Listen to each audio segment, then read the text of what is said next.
Education tree पर आपका स्वागत है और आज का हमारा टॉपिक है 6 to 8 हिंदी व्याकरण के महत्वपूर्ण क्वेश्चन आंसर। तो फर्स्ट है हमारा, पानी परात को हाथ छुयो नहीं, नैनन के जल सो पग धोए। यानी कि परात में जो पानी था उसको हाथों ने छुआ भी नहीं, यानी कि टच भी नहीं किया और आंखों के आंसुओं से ही पग धो दिए। ये श्री कृष्ण और सुदामा के बारे में बातें हैं। तो इसमें हमें बताना है कि कौन सा अलंकार है। तो कौन सा है इसमें? अतिशयोक्ति अलंकार, यानी कि किसी बात को बहुत बढ़ा चढ़ा के कहना कि अब ऐसे हो सकता है कि पानी को हाथ भी नहीं लगाया और पांव धो दिए। तो सेकंड है हमारा, भीरू और बेबस में कौन सा समास है? भीरू और बेबस, इसमें है द्वंद्व समास। भीरू का अर्थ होता है डरा हुआ। थर्ड है हमारा, अटल बिहारी वाजपेयी को भारत रत्न कब दिया गया? तो आप पहले सोच भी सकते हैं, इतना टाइम मैं दे रही हूं। तो ये दिया गया था 2015 में। नेक्स्ट है कि पाई का मान किस विद्वान ने निर्धारित किया था? तो ये किया था आर्यभट्ट ने। नेक्स्ट है कि लात शब्द में आना प्रत्यय मिलने से क्या शब्द बनेगा? प्रत्यय ध्यान रखना कि शब्द के लास्ट में लगते हैं। तो लात शब्द में आना प्रत्यय मिलने से बनेगा लतियाना। ठीक है। नेक्स्ट है हमारा, कवितावली ग्रंथ की रचना किसने की थी? तो ये की थी तुलसीदास जी ने। नेक्स्ट 7 क्वेश्चन है हमारा कि कनक तीलियों से टकराकर पुलकित पंख टूट जाएंगे में इसमें कौन सा विशेषण है? तो हमें विशेषण बताना है। तो विशेषण है गुणवाचक विशेषण। तो पहले हमें ढूंढना पड़ेगा कि किन शब्दों में है। तो कनक तीलियां एक तो यहाँ पे है, और पंखों के बारे में बताया है कि पुलकित पंख, यानी कि सॉफ्ट जो पंख है वो टूट जाएंगे। तो इसमें गुणवाचक विशेषण है।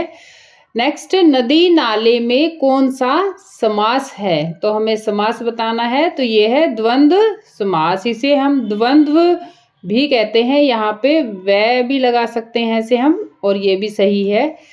झेलम का प्राचीन नाम क्या है? तो झेलम नदी का नाम है और इसका प्राचीन है विपाशा नदी।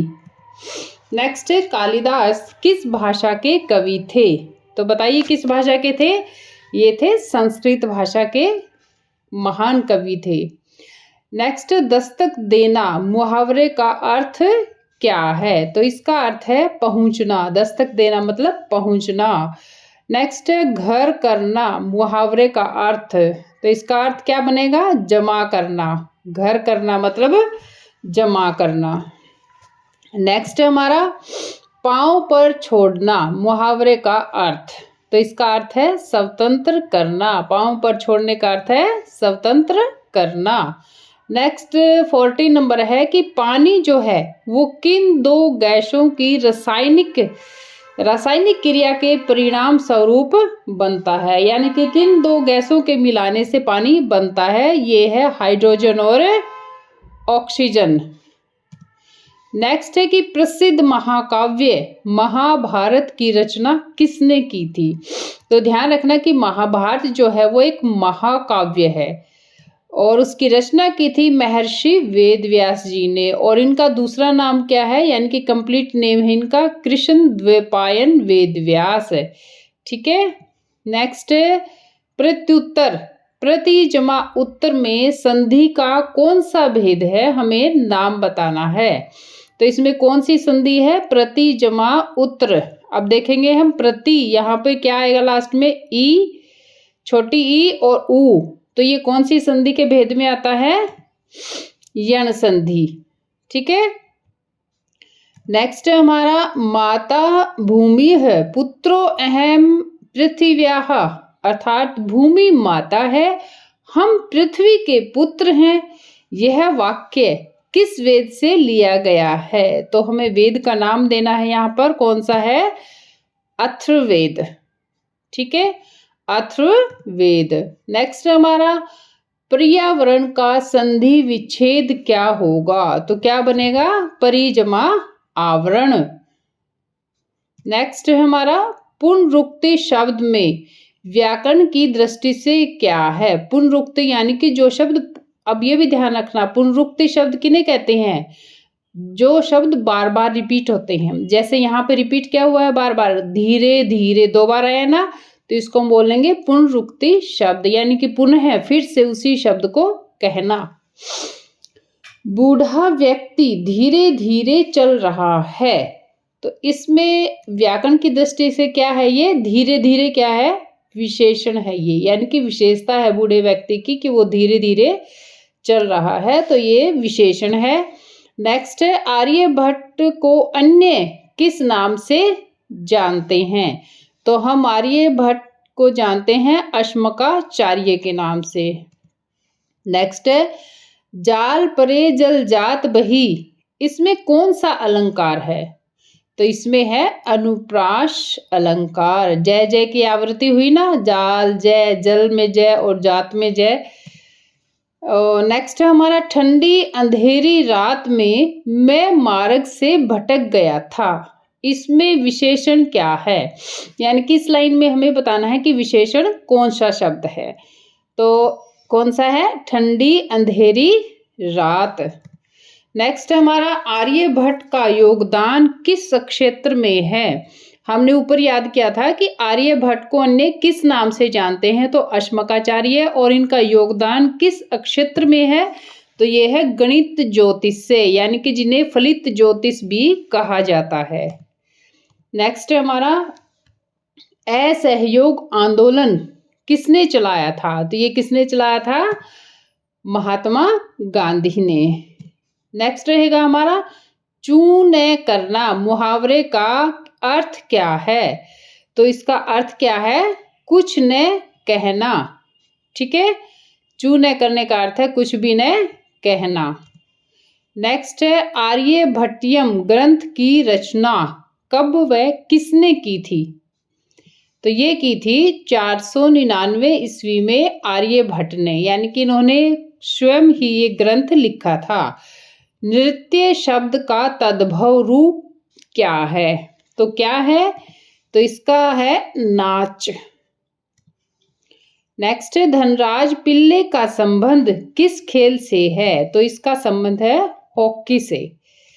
नेक्स्ट हमारा, नन्ही नन्ही बूंदन मेहा बरसे में रेखांकित शब्द क्या है? तो ये नन्ही नन्ही के नीचे रेखा लगाई हुई है, तो इसका मतलब अर्थ क्या है? ये नन्ही नन्ही क्या है व्याकरण की दृष्टि से? तो ये है विशेषण, यानी कि बूंदों की विशेषता है कि वो कैसी है? नन्ही नन्ही है, छोटी छोटी है। नेक्स्ट हमारा, सूरदास के पद किस भाषा में रचित है? तो हमें भाषा बतानी है सूरदास के पदों की, तो वो है ब्रिज भाषा। मुरारी, मुर जमा अरी में संधि का कौन सा भेद है? आप ये भी ध्यान रखना कि मुरारी जो है इसकी संधि क्या बनेगी? मुर जमा अरी, और मुर जमा अरी आए तो इसकी कंप्लीट शब्द बनेगा मुरारी। तो ये दोनों भी याद रखना। मुरारी में संधि का कौन सा भेद है? नाम बताना है हमें, तो ये है दीर्घ संधि। नेक्स्ट है, गणित में सर्वप्रथम दशमलव पद्धति का प्रयोग किसने किया था? तो ये किया था आर्यभट्ट ने। नेक्स्ट है, पीठ ठोकना मुहावरे का अर्थ बताइए। तो इसका अर्थ बनेगा शाबाशी देना। नेक्स्ट हमारा 34 नंबर, वायुमंडल में ओजोन गैस की एक मोटी परत है, उसका नाम क्या है? उसका नाम है स्ट्रेटोस्फियर, और ये धरती के जीवन की रक्षा कवच है, यानी कि धरती का जो जीवन है उसकी रक्षा करती है ये ओजोन गैस की परत। पुनरुक्ति शब्द में व्याकरण की दृष्टि से क्या है? पुनरुक्ति शब्द अब देखेंगे कौन सा? घर घर में खुशियां छाई हुई है। अब घर घर, अब बताना है कि इसमें व्याकरण की दृष्टि से क्या है? तो क्या है ये? घर घर संज्ञा शब्द है। नेक्स्ट है हमारा, टोपी पहनना। अब ध्यान से पढ़ना होता है मुहावरों को। टोपी पहनना यानी कि मूर्ख बनना। नेक्स्ट है, देवऋषि, देव जमा ऋषि, इसमें संधि का कौन सा भेद है? तो वो हमें बताना है, तो इसमें है गुण संधि। ठीक है। देव, यहाँ पे आया ए और री, इन दोनों को मिला के कौन सी संधि के गुण में आता है ये ए, तो ये आता है गुण संधि में। नेक्स्ट हमारा पृथ्वी आरंभ में किस रूप में थी, तो पृथ्वी आरंभ में आग के गोले के रूप में थी। नेक्स्ट है कि श्वेत का विपरीतार्थक शब्द बताना है हमें, तो विपरीतार्थक यानी कि विलोम शब्द उल्टा, तो श्वेत शाम, श्वेत का अर्थ होता है सफेद, व्हाइट, शाम यानी कि ब्लैक। नेक्स्ट है भूकंप के बाद जनजीवन धीरे धीरे सामान्य होने लगा, इसमें क्रिया विशेषण शब्द है, यानी कि हमें क्रिया विशेषण शब्द यहाँ पर बताना है, कौन सा है इस लाइन में, तो इसमें है धीरे धीरे, ये क्रिया की विशेषता है। अगर अकेला विशेषण बताना होता तो हम अलग बताते, लेकिन इसमें क्रिया विशेषण यानी कि क्रिया की विशेषता जो बताता है वो है धीरे धीरे, उस शब्द को बताना था। नेक्स्ट हमारा रविदास के साहित्य संग्रह का नाम क्या है, तो रविदास जी का साहित्य संग्रह है रैदास की वाणी। नेक्स्ट है रेखांकित शब्द के साथ सा सी का प्रयोग व्याकरण की दृष्टि से कैसे शब्द के साथ हो रहा है, ये ध्यान रखना। अब हम बताएंगे सिमटा बैठा है भेड़ों के गल्ले सा। अब ये सा शब्द का प्रयोग हुआ है, तो इसने कहा है कि ये जिसके साथ हुआ है, किसके साथ प्रयोग हुआ है, गल्ले के साथ। तो ये जो है शब्द, ये व्याकरण की दृष्टि से क्या है, तो ये क्या है, ये गल्ले जो है ये है उपमान, और ये समूहवाचक संज्ञा में आता है। उपमान है यानी कि भेड़ों के गल्ले सा, उपमान होता है दूसरे का नाम दे देना। आगे देखते हैं और क्लियर हो जाएगा। दिल है छोटा सा, छोटी सी आशा, अब यहाँ पे सा ये है और रेखांकित शब्द छोटा है, तो हमें इसी के बारे में बताना है ना, दिल है छोटा सा, तो ये जो छोटा शब्द है इसके बारे में हमें बताना है। तो छोटा क्या है, उपमान है, यानी कि दिल को छोटा बताया गया है कि छोटा सा है, ठीक है। और विशेषण है ये, क्योंकि विशेषता बताई है दिल की कि वो छोटा है, एक तो उपमान दिया गया है, ठीक है, और दूसरा उसकी विशेषता बताई गई है कि वो छोटा सा है।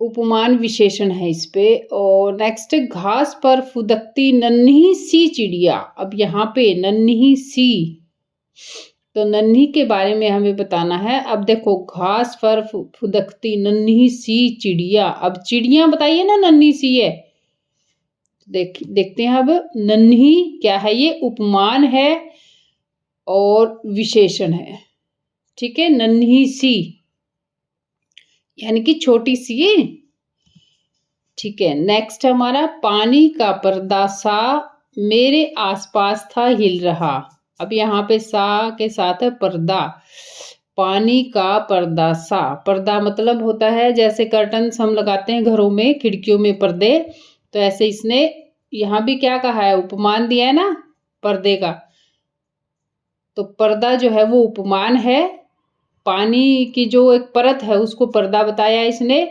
और क्या है, संज्ञा है ये।